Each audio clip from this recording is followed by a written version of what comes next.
हमें और आपको बाशऊर जी शऊर बनाया है। मेरे भाइयों, हसन डुमरिया की सरजमीन में बसने वाले लोगों, आज मैंने जो आपके गांव का माहौल को देखा है, यकीन जानिए मैं पूरी हिंदुस्तान की बात तो नहीं कर सकता, अलबत्ता पूरे जिला किशनगंज की बात जरूर करूंगा कि आप एक अलग किरदार के लोग हैं। मेरे भाइयों, आपके सामने मौलाना इकराम साहब ने आपको एक नेटवर्किंग में जोड़ दिया। इसलिए कहता हूं कि आप पूरे हिंदुस्तान में तो नहीं, लेकिन किशनगंज जिला में नुमाया किरदार रखते हैं। इंशाअल्लाह अगर आपके जज्बात यही रहा तो दीनी माहौल हमारे घर में ऐसे फैलेगा कि मेरी बच्चियां सर से दुपट्टा उतारेगी नहीं। आपके गांव के हाफिज अफसार साहब, कारी अफसार साहब, हमारे गांव में छोटे छोटे बच्चे को ऐसे सांचे में ढाल दिया है जो गुल्ली और डंडा खेला करता था, जो मां और बहनों को गालियों से बुलाया करती थी, भाई को भाई नहीं समझता था। इस बेचारे की आमबारी वाले, चूनामारी वाले पर एहसान है कि हमारे गांव के बच्चे को हमारे गांव में कलील तनख्वाह में, थोड़े से पैसे में तालीम देते हैं, लोगों के नखरे सहते हैं, लोगों के ताने सहते हैं, फिर भी तालीम दे रहे हैं।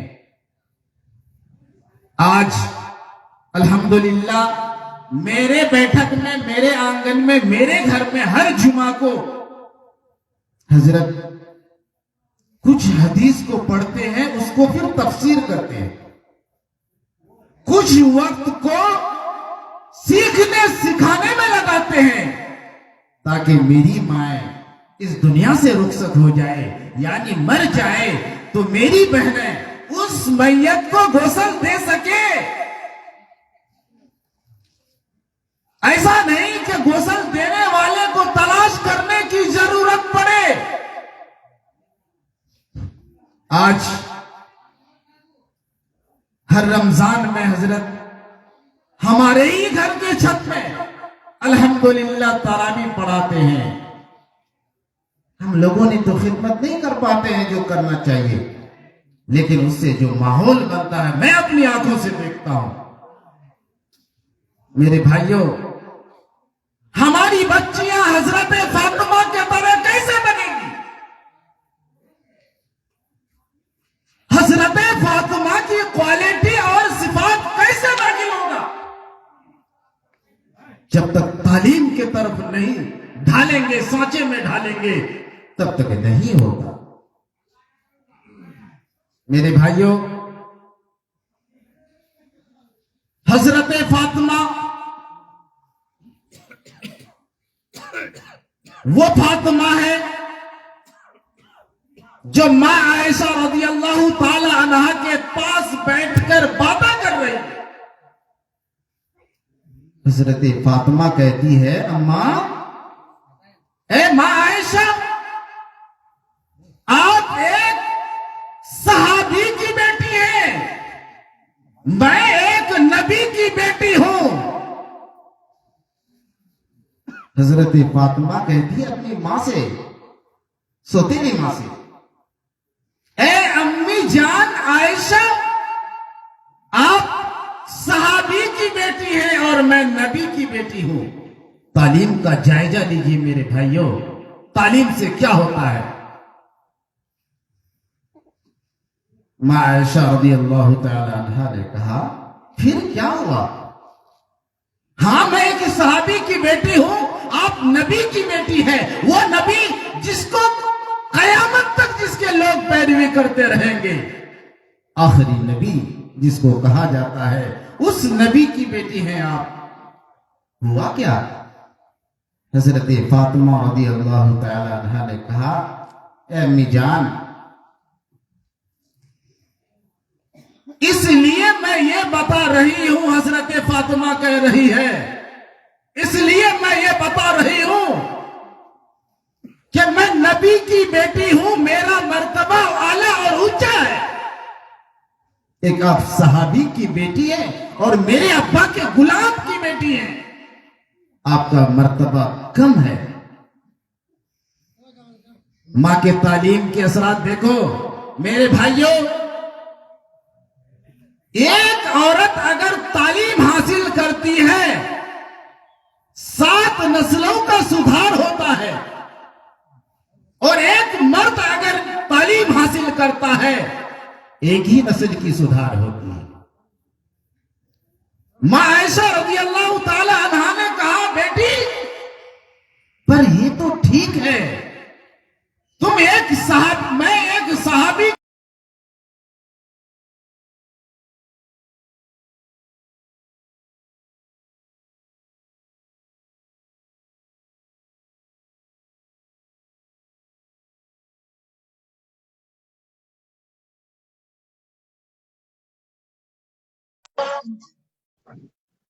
हजरत ने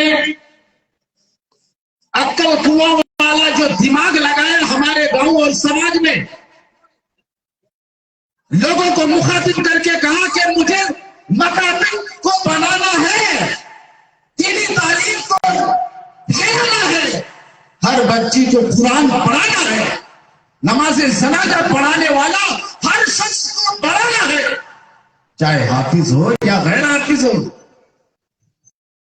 मुझे चंदा दो, हर महीने 500 चाहिए। हजरत ने जोड़ा ना आप लोग हम लोगों को, हर महीने में 500 रुपए चंदा दो। हजरत ने ये भी आप लोगों को बार बार मुखातिब किया, मैं बात को नोटिस कर रहा था। हजरत कह रहे थे कि आपका बच्चा पढ़े, आपकी बेटी पढ़े या ना पढ़े, क़यामत तक जब तक आपकी जिंदगी हो, आपको इस मकतब में 500 रुपए या 100 रुपए या 50 रुपए जो जितना निकाला है देते रहना होगा। इससे क्या होगा मेरे भाइयों? जब आप चंदा देंगे, इस चंदे से बच्चा पढ़ेगा, उसके बाद आने वाले बच्चे पढ़ेंगे, उसके बाद आने वाले बच्चे पढ़ेंगे। ये सदका जारिया, समझ रहे हैं? कितने लोग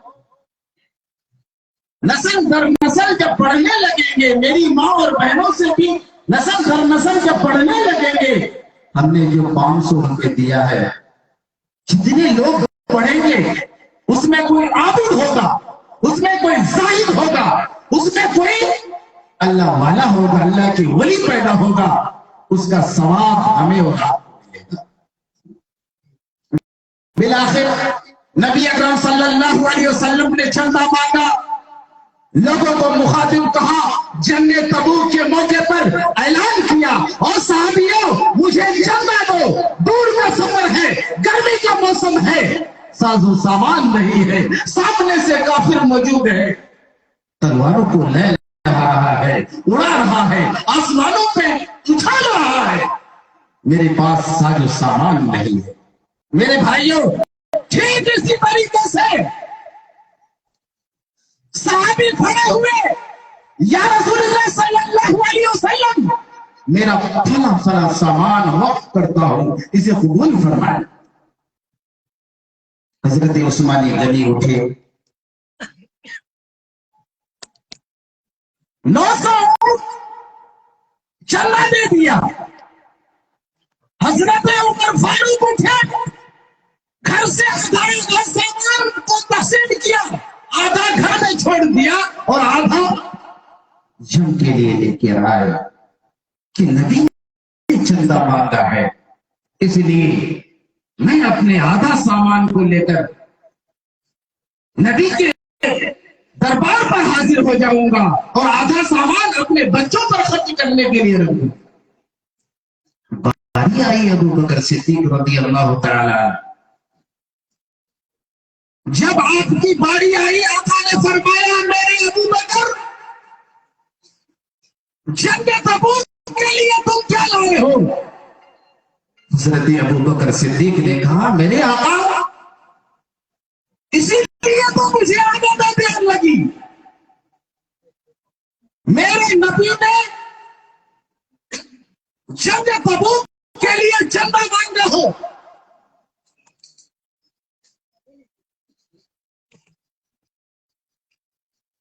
मेरे आका आने में इसलिए देर हुई, मेरे आका ने जंग तबूक के लिए चंदा मांगा हो और मेरे घर में सुई भी मौजूद रह जाए, इसलिए मेरे आका मैंने अपने घर के दीवारों को ठोक कर आया है।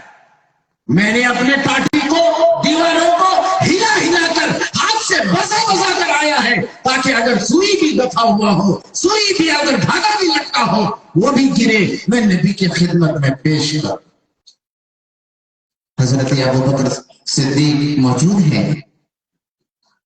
हजरत उमर फारूक रज़ी अल्लाह तआला अन्हु कहने लगे, मैं घर का सारा सामान लेकर आ गया। हजरत अबू बकर सिद्दीक थोड़े से सामान लेकर आए, लेकिन नेकियों में तो हमसे बढ़ गए। इसलिए मेरे भाइयों, अगर किसी भाई ने 50 रुपए चंदा दिया है, दिल में ये मलाल ना करे कि शायद भाई ने 100 500 दिए, 1000 दिए हैं, और फला साहब ने 1000 दिए, डॉक्टर अनवर साहब ने 500 दिए हैं, और साहब ने 500 दिए हैं, और मेरे मामा आफाक साहब ने 500 दिए। अगर जिसने भी 500 दिए हैं, मेरे पास 50 था, मेरे पास 10 था, तो हो सकता है उस 500 से भी बढ़ जाए। अल्लाह इखलास को दे। यही तो दौड़ थी सहाबियों में।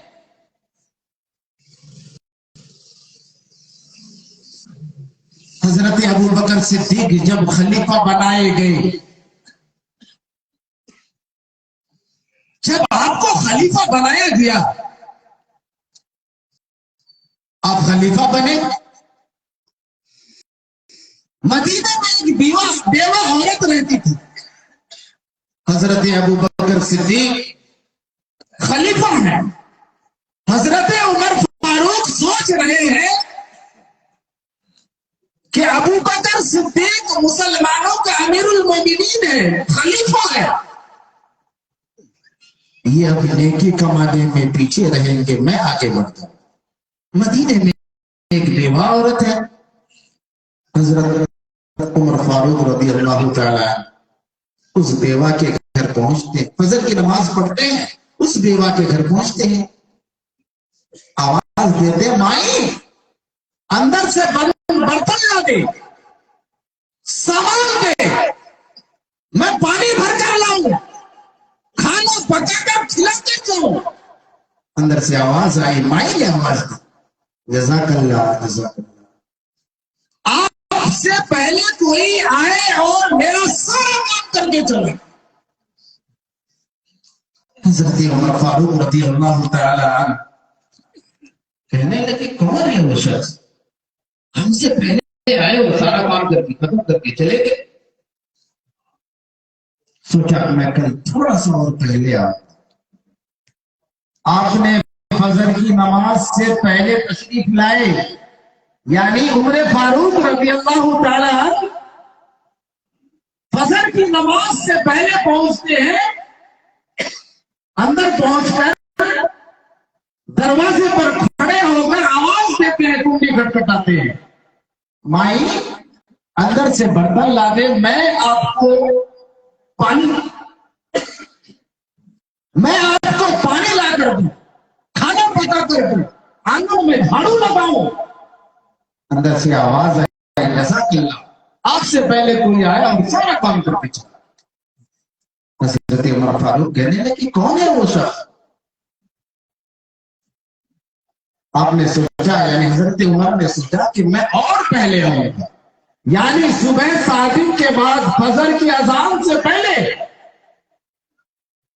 हजरत उमर फारूक रज़ी अल्लाह ताला दरवाजे पर खड़े हैं। देखते हैं एक शख्स, नौजवान, हट्टा कट्टा नौजवान, दोनों कांधे पर पानी का मटका लेकर, मस्किजा लेकर अंदर दाखिल हो रहा है। हजरत उमर फारूक रज़ी अल्लाह ताला कहने लगे, दिल में सोचने लगे, मौका तो आज भी खत्म हो गया, मैं आज भी खिदमत नहीं कर सकता, लेकिन देखूंगा जरूर ये है कौन।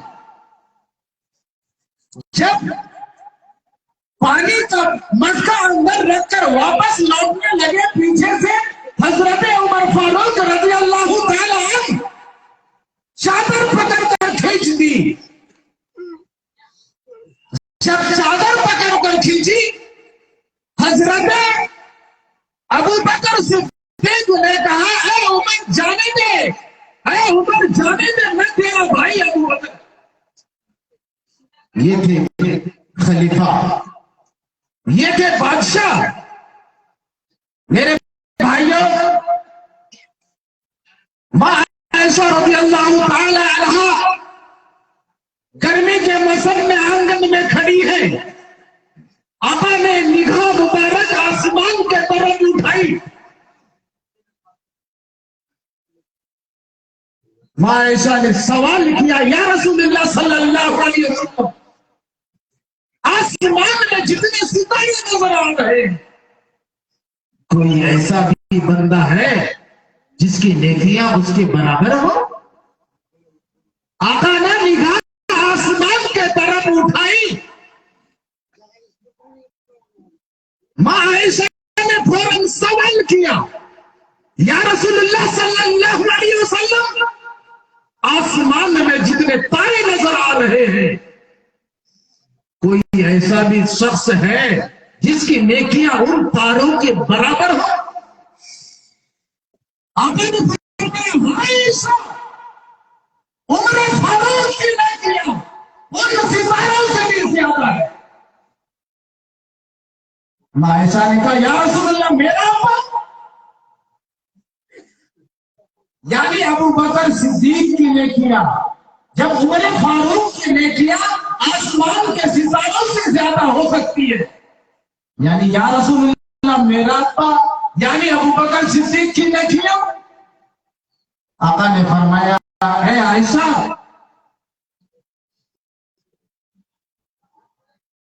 पूरी दुनिया के लोगों की नेकियां एक तरफ, हिजरत की मुश्किल घड़ी में मुझे जिस वक्त कांधे में बिठाकर अबू बकर सिद्दीक सवारी बनकर ले गए थे, उसकी 3 दिन 3 रात एक तरफ, यानी उमर फारूक की सारी नेकियां एक तरफ, और वो मुश्किल घड़ी की 3 दिन हिजरत वाली रात में 3 दिन 3 रात एक तरफ।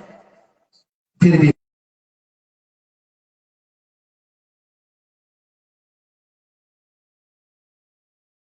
मां आयशा रज़ी अल्लाह ताला अन्हा ने कहा, या रसूलल्लाह, मैंने रात को ख्वाब देखा है। आका ने फरमाया, क्या देखा है? कि आसमान से चांद का टुकड़ा,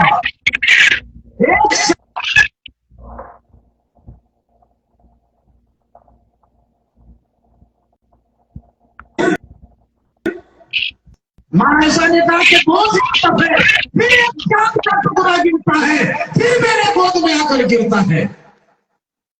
आका ने फरमाया, फिर? मां आयशा रज़ी अल्लाह ताला अन्हा कहने लगी, आसमान से फिर एक सितारा, फिर एक चांद का टुकड़ा गिरता है, मेरे गोद में, मेरी झोली में आके गिरता है। या रसूलुल्लाह सल्लल्लाहु अलैहि वसल्लम, इसकी ताबीर बता दीजिए। आका ने फरमाया, है आयशा, इस दुनिया में जब तक मैं जिंदा रहूं, तुम्हें इस ताबीर को किसी को बताने की इजाजत नहीं, ताबीर मैं बता देता हूं, लेकिन तुम इसको पोशीदा रखना। ऐसा पहला जो चांद का टुकड़ा तुम्हारे गोद में आकर गिरा, वो मैं नबी हूं आका फरमाया, और तुम्हारा जो वो गोद है तुम्हारा हुजरा है। दूसरा चांद का टुकड़ा जो गिरा वो अबू बकर सिद्दीक है। तीसरा चांद का जो टुकड़ा गिरा वो उमर फारूक। आका सल्लल्लाहु अलैहि वसल्लम ने फरमाया है, आयशा खुदा अगर चाहता मेरी कब्र मुबारक को, नबी फरमा रहे हैं, मेरी कब्र मुबारक को सातों आसमान के ऊपर बना देता, बैतुल मुकद्दस में बना देता, गारे हीरा में बना देता, खाने काबा के अंदर बना देता। है आयशा, तुम्हारी इस अदा को अल्लाह को ऐसा पसंद आ गया कि मेरी भी कब्र, उमर फारूक की कब्र, अबू बकर सिद्दीक की भी कब्र तुम्हारा हुजरा बना, इसलिए तुम्हारे हुजरे से खुदा को प्यार आ गया। वो हुजरा आयशा रज़ियल्लाहु तआला अन्हा उस हुजरे में बैठकर तिलावत फरमा रही। जब आप तिलावत फरमा रही हैं, हुजरा कच्चा था मेरे भाई, और उस हुजरे में एक सुराख, मां आयशा रज़ियल्लाहु तआला अन्हा उम्मत की मां कुरान पढ़ रही है, उस सुराख से आवाज आ रही है। आका ने अंदर जाकर ये नहीं फरमाया है आयशा आहिस्ता पढ़ो, बल्कि आप अपने मुबारक वाले हाथ मुबारक से मिट्टी का एक ढेला उठाकर कूद कर पीस कर उस हुजरे मुबारक को बंद, उस हुजरे मुबारक के सुराख को बंद कर। हसन डुमरिया वालों, आज जंग तबूक के तरह आपसे चंदा लिया गया,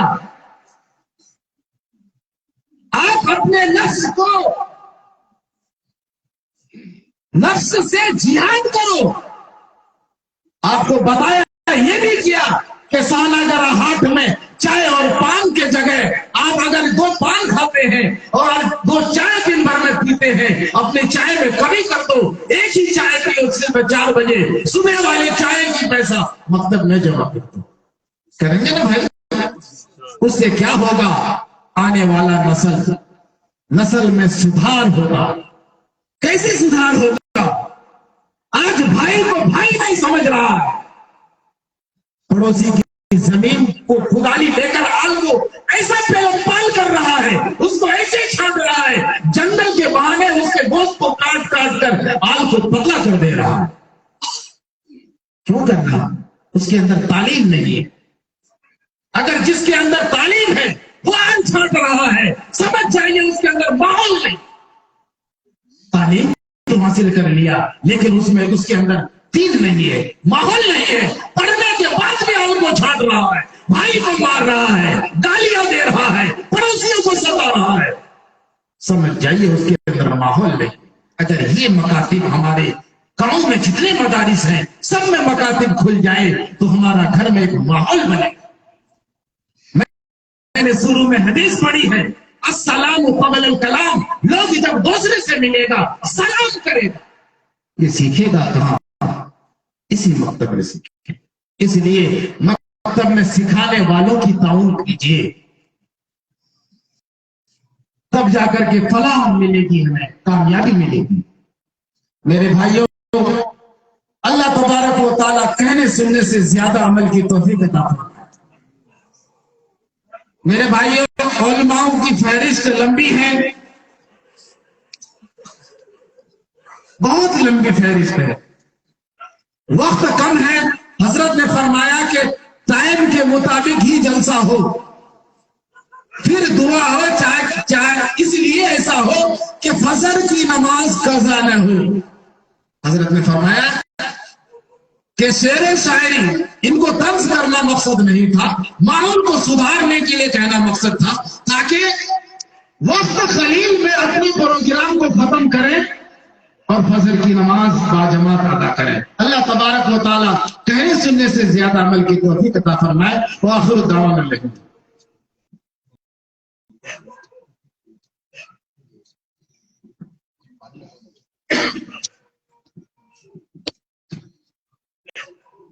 भाई कमेटी की तरफ से ये बात आई कि कुछ लोग बाद में आए, हो सकता है उनको मालूम न हो। यहां पर ये तय पाया गया है कि आपके गांव में जितने मदारिस हैं, जितने मसाजिद हैं, हर मसाजिद में मकातिब खुलना है। पहले तो एक मकतब यहीं पर खुलेगा, उसके बाद इसको परवान चढ़ाइए आप लोग, फिर इसको इतना परवान चढ़ाइए, इतने बच्चे जमा हो जाए कि बैठने की जगह ना हो, पढ़ाने वाले की तादाद ज्यादा हो जाए, और हर मस्जिद वाले ये फिक्र ले लें कि मेरे यहाँ मकतब खुलना चाहिए। इसलिए अगर पहले वालों के तरह आप भी अपना लिस्ट में नाम लिखाना चाहते हैं तो लिखा सकते हैं कि भाई हर महीने जो खुशी से दे पाएंगे, 50 रुपए, 100 रुपए, 500 रुपए, 1000 रुपए, जितना जिसको देने की अल्लाह ने सलाहियत दी है उतना दीजिए आप। अल्लाह तबारक व तआला कहने से ज्यादा मिलती तौफीक अता फरमाए।